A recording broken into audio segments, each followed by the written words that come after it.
Bapak Dir Dimas. Selamat datang, marhaban, ahlan wa sahlan Bapak KDM, Bapak Aing.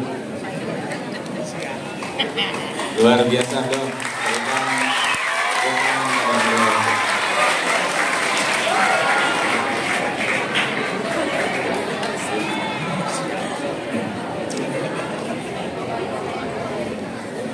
Beliau selalu mengakhiri sambutannya dengan wallahul muwaffiq ila aqwamit thoriq.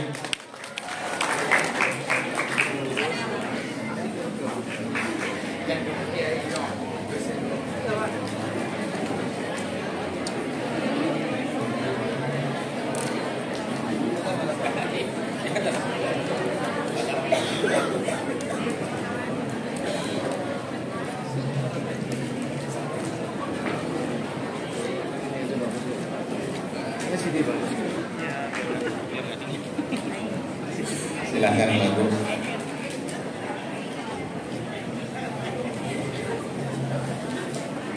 Saya lanjutkan. Mohon izin Pak Gubernur. Yang saya hormati hadirin pimpinan DPRD Provinsi Jawa Barat diwakili oleh Bapak Ono Surono dan Pak Dendi. Saya hormati Kepala Kantor Wilayah Kementerian Agama Provinsi Jawa Barat, Bapak Haji Dudu Abdul Rahman. Terima kasih Pak Kandil, seluruh para kabinnya, dan yang saya hormati hadir juga Ketua MUI Provinsi Jawa Barat, Prof. Rahmat, dan Ketua Basis Bapak Haji Anang, dan yang saya hormati seluruh pengurus wilayah Nahdlatul Ulama Provinsi Jawa Barat dari jajaran Tanfidiyah, Khatib Surya Haji Ade Fatahillah, dan yang saya hormati seluruh Rois Suriah dan Ketua Tanfidiyah Kabupaten Kota se-Jawa Barat, para ketua badan otonom, dan para ketua lembaga di lingkungan pengurus wilayah Nahdlatul Ulama Provinsi Jawa Barat. Yang saya hormati Bupati Kabupaten Purwakarta beserta seluruh Forkopimda Kabupaten Purwakarta, dan Haji Dedi Mulyadi. Dan juga kita akan mendengarkan tausiah dari Gus Muwaffiq. Wallahul muwaffiq ila aqwamit thoriq. Wassalamualaikum warahmatullahi wabarakatuh. Waalaikumsalam warahmatullahi wabarakatuh. Ya, ucapan selamat datang kepada Gubernur Jawa Barat Kang Haji Dedi Mulyadi, juga kepada Bupati Purwakarta Pak Risa Ujian, Manajer Suping di kampus Haji. Hadirin yang berbahagia, kini tibalah saat yang kita tunggu-tunggu, sambutan dari pemimpin yang begitu dekat dengan rakyat, inspirator kebudayaan dan teladan bagi para santri Jawa Barat. Kami persilakan kepada Gubernur Jawa Barat Kang Dedi Mulyadi untuk sambutan.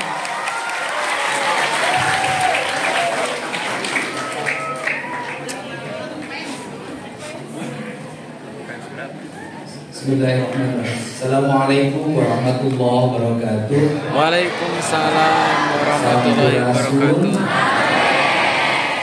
Alhamdulillah wa syukurillah wa nikmatillah, la haula wa la quwata illa billah. Allahumma sholli ala Muhammad wa ala ali Muhammad. Yang kalau bahasa Sunda Gus Muwaffiq dengar dia ulah ngomong. Kapi hatur, pipi hormat guru urang sadayana,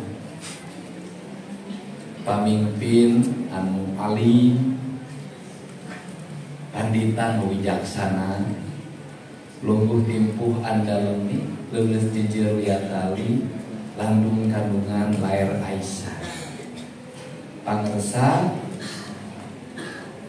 Abah Abun Benyamin. Sekolah kan abah ini. Keprok.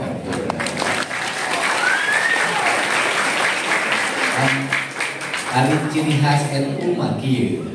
Pindah cai, pindah tampilan. Mi indung ka waktu, mi bapa ka jaman. Margi organisasi berbasis culture, berbasis kebudayaan, culture-na beda-beda. Lamun di Jawa Timur kakolot teh nyebutna Gus Cak.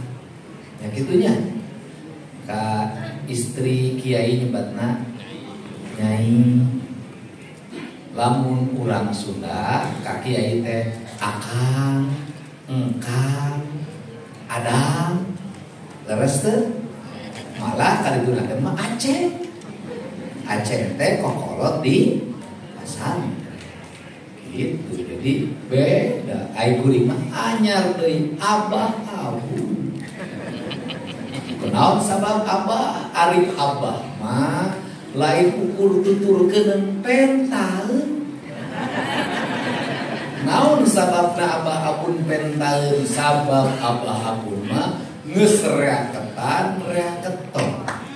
Buncit leuwih loba duit. Buruk dijuruk, buruk dipantau, ngalayah di tengah imah. Jeung Gubernur Jawa Barat ge beunghar keneh abah abun.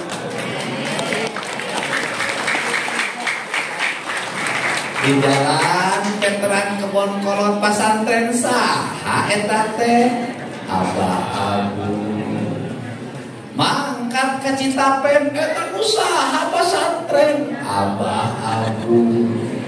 Mangkat kawanayasa eta kebon saktu legana aya pasantren jang kolot-kolot nusaha eta teh abah abun.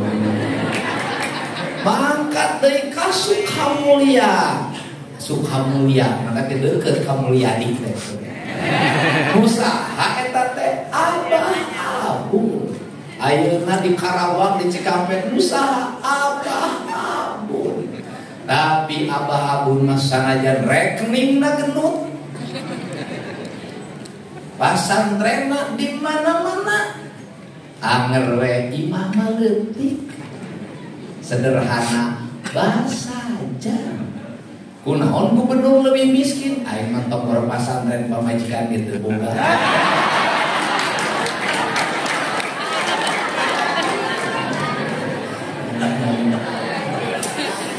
Hidup jadi budak kakak.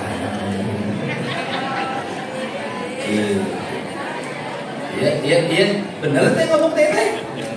Jadi ari ciri khas kiai teh naon? Cenah pasantren gede, satrina puluhan ribu, imah kiai nama leutik. Eta teh abah. Ari abah abun teh kumaha? Abah abun teh hiji akhlakna salafi. Terus manajemen Muhammadiyah. Rezekina Cina. Lengkap teh. Akhlakna salafi, cara ngaminis kunaon disebut manajemen Muhammadiyah. Sabab biasana nu teh MU mah lamun nyieun sakola SD kurang katurut. Nyieun SMP kurang katurut, nyieun SMA kurang katurut, lamun nyieun pasantren katurut. Pak Abun mah lain nyieun SD katurut. SD nu dikelola ku tokoh MU bayaran gede. Bisaan ngalakuin. Tapi ari abah abun mah jalmina tawadu. Naon ari tawadu? Ari amplop jeung gubernur anger we tawadu tara mawadu ye. Keprok. Ciri khas NU.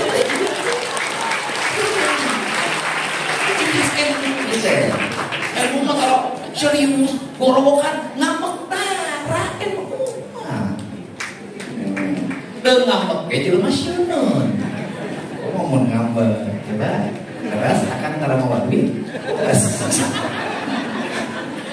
Ari gubernur masa aja teu boga ge kudu mawa duit wae.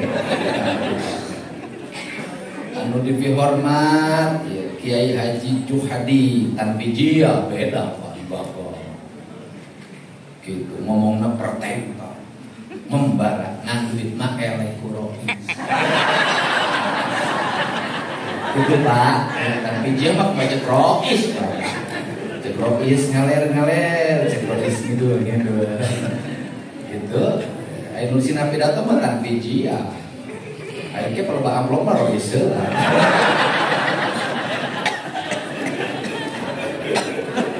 Ayo perlombaan senang.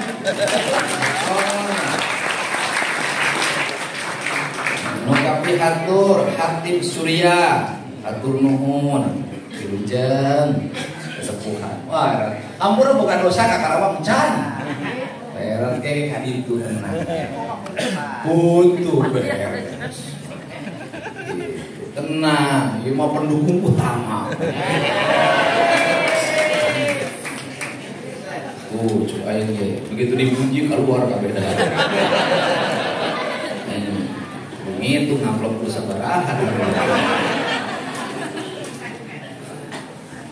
Terus Kafi Hatur Ketua Majelis Ulama Abah Dama.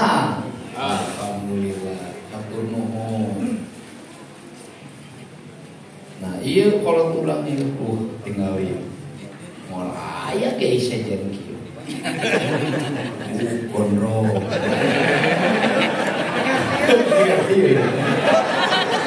digalin sila iya mancala putra mancala putri teh legok tapak genteng teh tepan Orangnya gak paham. hebat kan gue lah tarik ingat ngomongin pulang Gus Muafi kali jeung Gus Muafi mah batur can manggil ka Purwakarta kuring mah geus manggil pangheula. Lalu kuring mah resep ka kiai-kiai unik kieu teh Gus Muafi. Nah sanajan jago hiji tapi ka ayeuna. Mere doa neangan pipa majikan can metu. Apa? Alhamdulillah. Tenang Gus.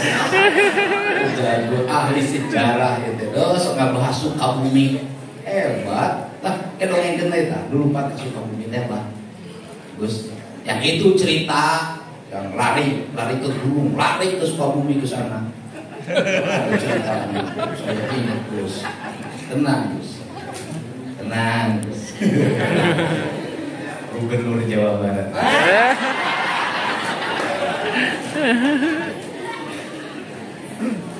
Jadi ke amplop anu ti panitia bikeun dan geus dibere panitia kurang. Tapi Gus Muafi tetap kukuring dibekel. Alhamdulillah. Khusus dia mah panrek neangan pipa majikan. Menangkeun anak kiai di Jawa. Waduh kawin teh ka urang Jawa. Urang Sunda mah aya nyeri.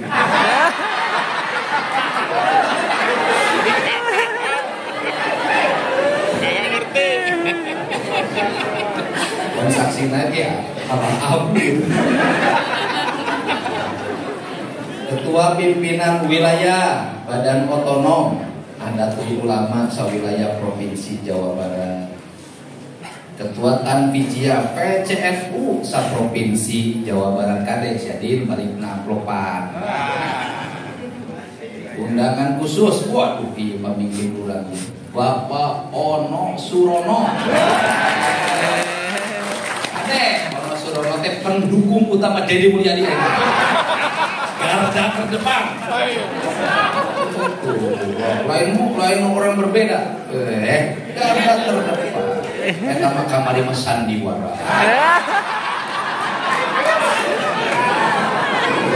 Garda terdepan. Hebat pokoknya. Pokoknya beres pokoknya. Sekretaris Komisi 5 DPRD Provinsi Jawa Barat, Wilujeng. Alhamdulillah. Bapak Kakanwil Kemenang geluja. Ari Kakanwil Kemenang teh kieu ya kemenang teh masalahna. Ari ka pasantren ngaku di bawah pembinaan mana aya duit tanah merah. Eta kemenang teh, madrasah nu kemenang. Pasantren nu kemenang. Ai balabah duit teu boga eta bagi. Karunya ai mah. Anda kayak embung jadi kemenang di pada. Iya. Iya santri. Om Jeng. Jadi dia santri nu balik deui ka jati dirina, hafiz Quran. Laura maca kitabna pinter, bahasa Arabna alus, ngan kalakuan nu goreng sebelah.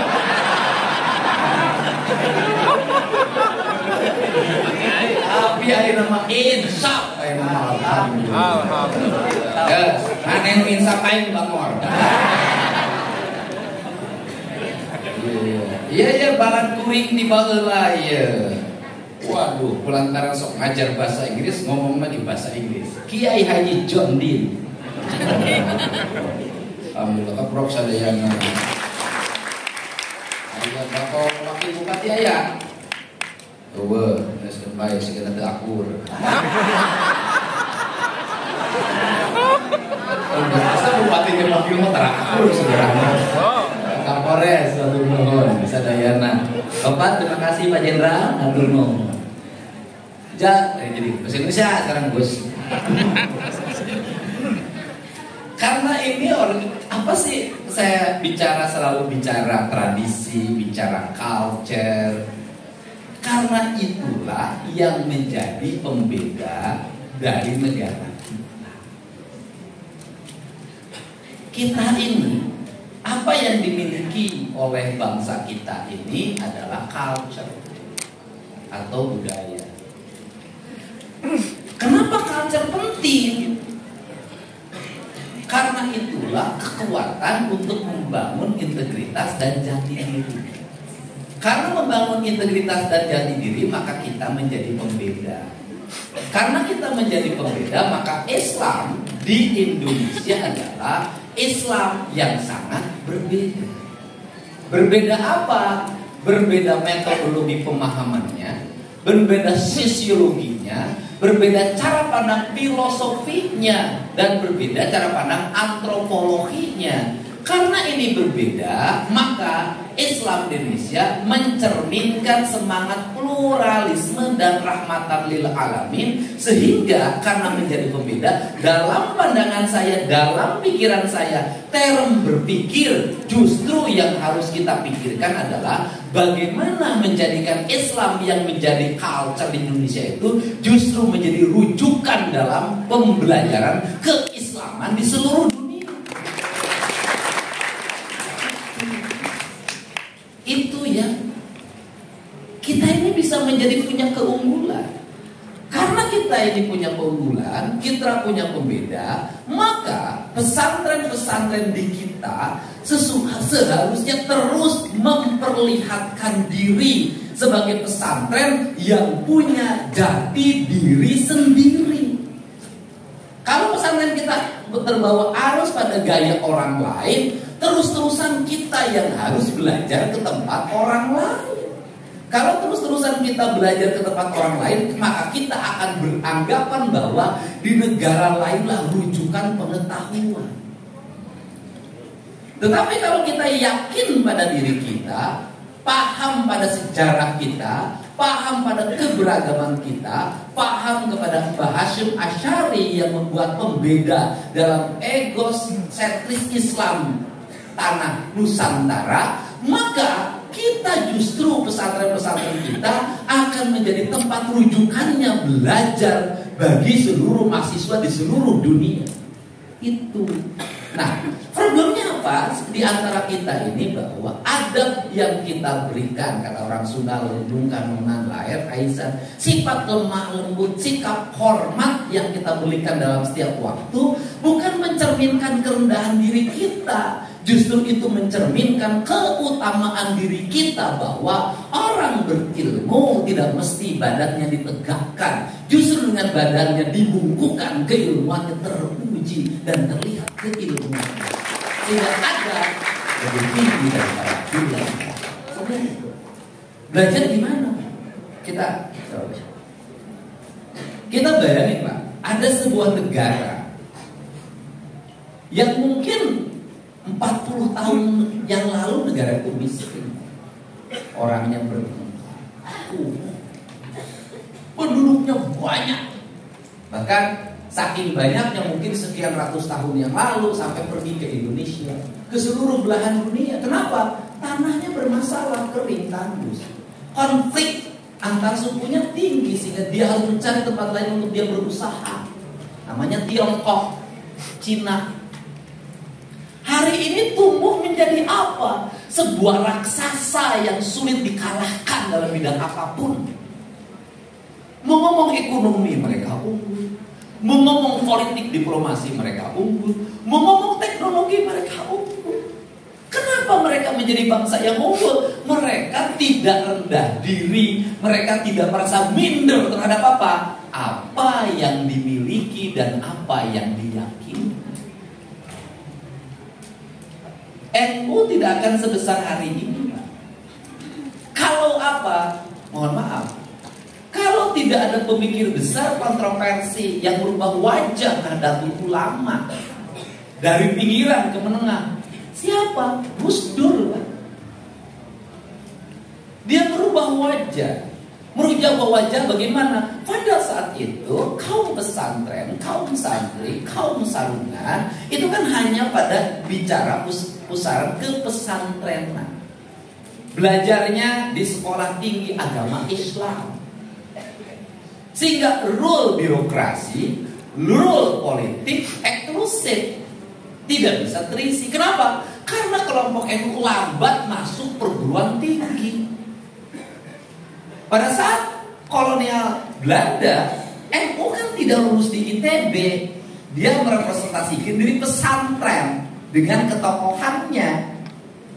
Tapi yang lain itu sudah di ITB, kemudian di UGM, di seluruh perguruan tinggi. Sehingga di era Pak Harto sangat sedikit tokoh NU menjadi birokrat, menjadi politisi yang handal di pemerintahan. Kenapa? Sekolah umumnya terlambat. Maka saya ingat betul di tahun 90-an, bahkan tahun 87-88 sudah mulai disebut era kebangkitan NU yang dilakukan dengan gerakan kultural, di mana NU tidak lagi berkumpul pesantren, sekolahnya hanya tidak STAI, tapi di UI, di UGM, di ITB, di mana-mana. Kemudian lahirlah booming sarjana Nahdlatul Ulama di tahun 90-an dan di tahun 2000-an, sehingga hari ini dikatakan hampir tidak ada satupun lembaga yang tidak ada tokoh NU hari ini. Mungkin dalam masa waktu itu dianggap melanggar tradisi. Kenapa? NU maka pesantren, sekolah nanti STAI, sekolah tinggi agama Islam, tidak ITB teknik sipil. Nah, kerangka inilah yang harus dibangun kita. Sehingga bahasa saya canda itu bahasa serius. Akhlaknya salafi, minismenya boleh bergaya Muhammadiyah, tapi rezekinya Cina. Kan hebat, Pak. Kalau sudah seperti itu ya belajar minisme pada siapa? Nah, ini yang menjadi term kita. Sehingga hari ini semua ruang apa sih, ruang yang tidak dimiliki oleh kaum santri, semua ruangnya sudah terbuka. Mau apa? Tinggal persoalannya adalah satu, kepercayaan publik. Apa itu kepercayaan publik? Karena dididik akhlak salafi, adab lebih utama daripada ilmu. Maka ketika tokoh-tokoh santri menjabat jadi bupati, dia harus lebih jujur dari latar belakang mana. Ketika dia jadi menteri, dia harus mencerminkan ketauladanan sebagai seorang santri yang menjaga integritasnya. Ketika menjadi anggota DPR, maka harus tercermin integritas dirinya, bukan hanya pada simbol santrinya, tapi perilaku hidupnya. Kenapa? Ini sudah abad media digital. Ketika abad media digital, orang hanya akan melihat satu, tidak akan lagi orang melihat latar belakang, agamanya apa, golongan apa. Yang akan dia lihat adalah integritas dirinya. Kenapa? Kita sudah memasuki abad teknologi, dan sebentar lagi orang tidak bicara lagi golongan dan kelompok. Orang akan bicara dia berintegritas atau tidak. Ini yang harus dibangun.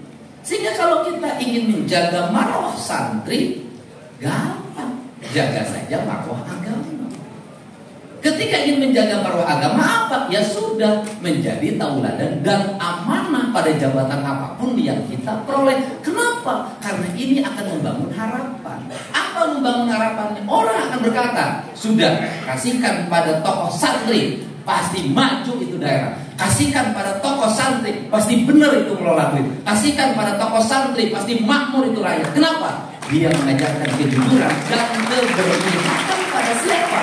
Kaum mustada'ifin, yaitu 8 asnaf yang diatur dalam sistem tata kelola zakat. Dan itu menjadi kewajiban siapa? Saya ingat betul, saya jadi bupati terhadap Pak Kiai waktu itu menjadi ketua majelis ulama. Sehingga saya ketika jadi bupati dulu sampai sekarang saya konsisten. Keislaman saya jangan dilihat pada pribadi saya, karena pribadi saya tidak akan punya manfaat bagi orang lain. Tapi keislaman saya nilailah pada kebijakan yang ada pada anggaran yang saya pegang, yang 27 triliun itu, yang 31 triliun. Apakah anggaran itu menyelesaikan kemiskinan? Apakah anggaran itu menyelesaikan kebodohan? Apakah anggaran itu melindungi orang-orang yang sakit, melindungi orang-orang yang dalam keadaan koma dan sekarat? Apakah anggaran itu bisa membuat optimisme bagi masa depan Jawa Barat? Maka keislaman saya di situ. Kenapa? Jangan menjadi politik kamuflase. Politik kamuflase apa? Menghabiskan biaya untuk atas nama agama agar dianggap sebagai pemimpin yang beragama, tapi di sisi lain menghabiskan uang untuk kepentingan-kepentingan lain dan rakyatnya terlantar. Ketika saya dipilih, komitmen saya adalah komitmen untuk membangun kesejahteraan rakyat. Tidak boleh ada orang sakit tidak terobati, tidak boleh ada anak-anak yang tidak sekolah, tidak boleh ada jalan yang rusak, tidak boleh ada irigasi yang mampet, tidak boleh negara tidak hadir dalam setiap kesulitan warga, karena fungsi kenabian adalah. Untuk itu saya mengucapkan terima kasih. Sehingga kalau bicara hadiah tanpa membedakan kelas dan kasta, pemerintah Provinsi Jawa Barat ini sudah disepakati bersama termasuk oleh pimpinan DPRD. Komitmennya adalah pemerintah Provinsi Jawa Barat mengalokasikan pembiayaan beasiswa santri. Setiap santri yang orang tuanya tidak mampu mendapat pembiayaan selama pesantren full makan dan minumnya dan kitabnya. Itu caranya. Kenapa? Untuk membangun rasa keadilan, distribusinya langsung pada orang yang mengikuti pendidikan, karena yang dilindungi oleh agama adalah individu. Ini saja barangkali pengantar dari saya. Semoga pertemuan ini menjadi pertemuan yang bermanfaat, bernilai. Adik santri menjadi spirit santri kembali pada jati dirinya. Dan mohon maaf, pesantren-pesantren hari ini Gus harus mulai dikembalikan pada culture. Karena yang menjadi pembeda NU dengan pesantren lain adalah culture. Apa itu di pesantren? Dulu di pesantren itu ada pencak silat. Sekarang sudah hampir gak ada lagi. Dulu di pesantren itu punya tradisi masak. Hari ini ayo nu masak, ayo nu kantina. Dulu di pesantren orang nyuci sendiri, hari ini sudah. Artinya bahwa culture kemandiriannya sudah mulai hilang. Yang ada adalah kesenangan personal, yang dia makan tinggal makan, minum tinggal minum, baju tinggal dipakai, sudah ada yang nyetrika. Menurut saya justru pendidikan kemandirian santrinya menjadi tidak ada. Tidak ada pembeda pesantren dengan sekolah yang lain. Ini cara. Karena orang sudah bilang lamun hayang menang gerah kudu kurun cile genter. Sehingga barangkali kalau di sekolah umum tidak ada tradisi puasa Senin Kemis, maka di pesantren itu menjadi keharusan tirakat. Kenapa? Bedanya santri dengan yang lain adalah kemampuan bertirakat. Kalau di pesantren pesantren tidak ada tradisi tirakat, apa bedanya pesantren dengan sekolah umum? Tirakat, kenapa? Kenapa tirakat? Kelebihan dari seorang santri adalah diminta doa oleh yang lain. Yang diminta doanya akan dekat pada Allah yang mengabulkannya kalau dia rajin bertirakat. Itu pembeda. Itu yang menjadi pembeda. Nah, Gus Muafik kelihatan ini orang tukang tirakat. Tapi dari sekian tirakat yang dilakukan oleh Gus Muafik, ada satu yang tidak bisa diwujudkan, yaitu menaklukkan istrinya. Terima kasih. Wallahu muwaffiq ila aqwamit thoriq. Assalamualaikum warahmatullahi wabarakatuh.